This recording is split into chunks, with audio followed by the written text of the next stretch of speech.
Assalomu alaykum, hurmatli talabalar. Bugun sizlar bilan umumiy dehqonchilik fanidan navbatdagi ma'ruza mashg'ulotimizni boshlaymiz. Ma'ruza mavzusi tuproq unumdorligi. Ma'ruzachi qishloq xo'jalik fanlari nomzodi dotsent Sidiqov Saidjon. Bizning rejasi. Ma'ruza davomida sizlar bilan unumdorlik, uning turlari, ko'rsatkichlari, unumdorlikni oshirishdagi xorij tajribasi, unumdorlikni oshirishda qo'llaniladigan agrotexnikalar to'g'risida tanishib chiqamiz. Avvalambor unumdorlik nima degan savolga javob olsak. Ma'lumki, tuproq bu tabiatning bebaho ne'mati. Tuproqning boshqa jinslardan farq qiladigan eng asosiy bitta ko'rsatkichi uning unumdorligi hisoblanadi.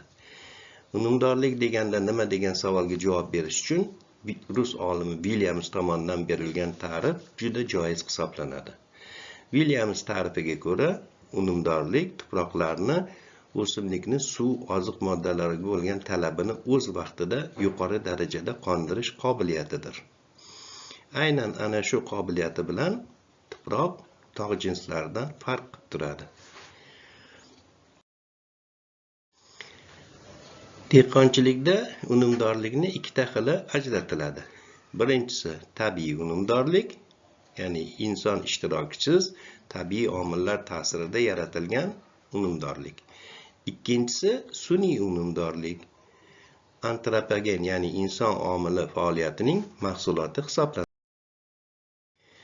Quyidagi chizmada mana shu ikkita unumdorlik turini bir-biri bilan o'zaro bog'liqlik tomonlari aks ettirilgan. Ya'ni tuproq unumdorligini tabiiy va sun'iy xillarga ajratdik, lekin har ikkala unumdorlik bir narsaga, samaradorlikka, iqtisodiy samara berishga qaratilgan. Buni real hozirgi paytdagi holati va qanaqadir yashirin potensial holatdagi ko'rinishlari mavjud. Dehqonchilikdagi asosiy vazifa real bugungi holdagi unumdorlikdan samarali foydalangan holda uni potensial zaxiralarini ro'yobga chiqarishni amalga oshirishdan iborat hisoblanadi. Tuproqlarning unumdorlik darajasi qanaqaligini, madaniylashganlik darajasi bo'yicha qanday holatda ekanligini belgilash uchun 3 xil omil tavsiya etilgan. Birinchi omil biologik omil. Bu omilga tuproqlarning organik moddasi, tuproq biotasi, tuproqlarni har xil begona o't, zararkunanda va kasallik tarqatuvchilardan tozaligi kiradi. Aynan mana shu ko'rsatkichlarga qarab turib, tuproqning unumdorlik darajasi belgilanadi. Unumdorlik darajasini belgilaydigan ikkinchi omilga agrofizik omillar deyiladi. Bunga tuproqning granulometrik tarkibi, strukturasi, haydalma qatlam tuzilishi, uning qalinligi va boshqa fizik ko'rsatkichlari kiradi. Uchinchi omil agrokimyoviy omillar deyilib, bu omil o'z ichiga tuproqdagi oziq elementlarning miqdori va rejimi, tuproqning muhiti, singdirish xususiyati va shu kabi agrokimyoviy ko'rsatkichlarni oladi. Tuproq unumdorligini ifodalaydigan eng asosiy ko'rsatkich tuproqdagi chirindi miqdori hisoblanadi. Bizning tuproqlarimizda keyingi yillarda chirindi miqdorini kamayish holati kuzatilmoqda. Shuning uchun ham ularni agrokimyoviy xossalari va oxir-oqibatda unumdorligiga ham salbiy ta'sir ko'rsatilmoqda. Odatda olganda chirindini bizani tuproqlardagi o'rtacha miqdori hozir 1% atrofida uchrasa, bu kam ko'rsatkich.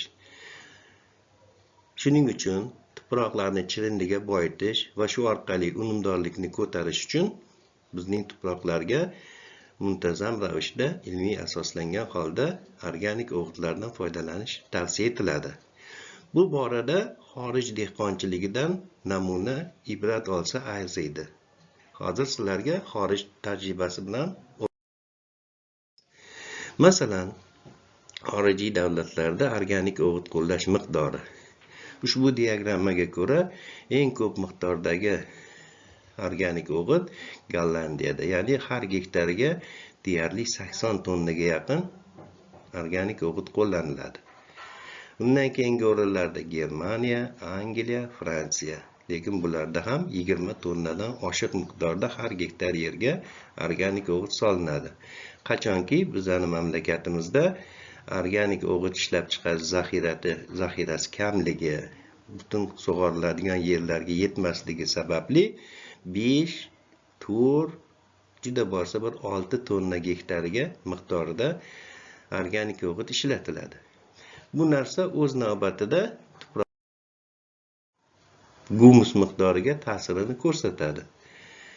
Mana bu yerda poyga diagrammani aksi, ya'ni eng ko'p qo'llanilgan organik o'g'it qo'llanilgan davlatlarda tuproqdagi gumus miqdori 4,5%, 4,5% atrofida uchrashi kuzatiladi. Eng kam o'g'it qo'llanilgan bizning mamlakatda esa tuproqlarimiz 0,5% atrofida gumus tashkil qiladi.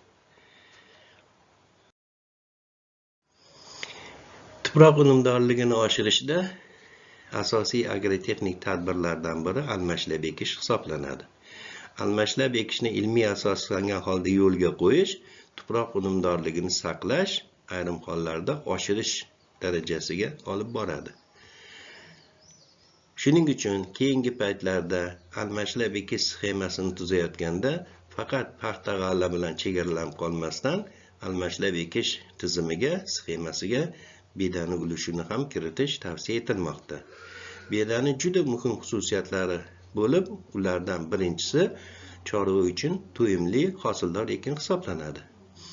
Ikkinchidan, atmosfera havosidagi erkin azotni o'zini rizosfera atrofidagi mikroorganizmlar, mikrobakteriyalar bilan birgalikda to'plash xususiyatiga ega. Olimlarning hisob-kitobiga ko'ra, 1 gektar maydonda haydalma qatlamda 1 yilda yaxshi holatdagi bedapoya 300 kilogacha, ayrim hollarda 700 kilogramgacha erkin azotni tuproqqa to'plab berish qobiliyatiga ega. Uchinchidan, beda tuproqda 15-20 tonnagacha organik qoldiqlarni to'playdi. Natijada tuproqni gumusga boyitib, uni xossalarini yaxshilaydi. To'rtinchidan, bedapoya yerdagi o'simliklarni turli zararli mikroorganizm va kasalliklardan himoya qilish qobiliyatiga ega. Beshinchidan, beda ekilgan maydonlarda foydali hisoblangan xon qizi, oltin ko'z kabi hasharotlar ko'payib faoliyat ko'rsatadi. Tuproq unumdorligini oshirishda dehqonchilikda bir qator tavsiyalar berilgan. Shulardan eng asosiylari yerlarga turli ko'rinishdagi organik o'g'itlarni maqsadga muvofiq holda qo'llash kerak. Almashlab ekishni ilmiy asoslangan holda yo'lga qo'yib, uni tarkibidagi beda salmog'ini 20-25% gacha yetkazish unumdorlikni oshirishga imkon beradi. Yana bir tuproq unumdorligini oshirishda chuvalchanglar faoliyatidan foydalanish ham olimlar tavsiyalari tomonidan ishlab chiqilgan. Buning uchun maxsus bir joylarda chuvalchanglar ko'paytirilib, ularni faoliyati natijasida biogumus olib, dehqonchilikda ularni tuproqqa solish unumdorlikni oshirishni yuqori darajaga olib chiqishiga yordam beradi. Shuning uchun ham Charles Darwin ta'biri bilan chuvalchanglarni yerni omochi deb ta'riflangan. Yana bir unumdorlikni oshirishda tavsiya qilinadigan tadbirlardan biri sizot suvlar sathini pasaytirib, tuproqning yuza qatlamida yig'ilgan tuzlarni kamida 2 marta yuvish tavsiya etiladi. Demak, bugungi o'tkazilgan ma'ruza mashg'ulotimizdan shunday xulosaga kelish mumkinki, tuproq biz uchun juda aziz. Uning eng asosiy xususiyatlaridan bo'lgan unumdorligini saqlash har bir mutaxassis, shu sohani olimi o'rtasidagi asosiy vazifa hisoblanadi. Biz tuproqni avaylab asrab, kelajak avlod uchun sog'lom va unumdor holatda qoldirishimiz biz uchun ham farz, ham qarz hisoblanadi. Shunday ekan, har birimiz tuproq unumdorligi uchun kurashaylik. Bugungi ma'ruza davomida olingan bilimlarni mustahkamlash uchun sizlarga quyidagi sinov savollari tavsiya etiladi. Ushbu savollarga javob tavsiya etilgan adabiy manbalardan foydalanishingiz mumkin. Shu bilan bugungi ma'ruzamiz tugadi. E'tiboringiz uchun rahmat.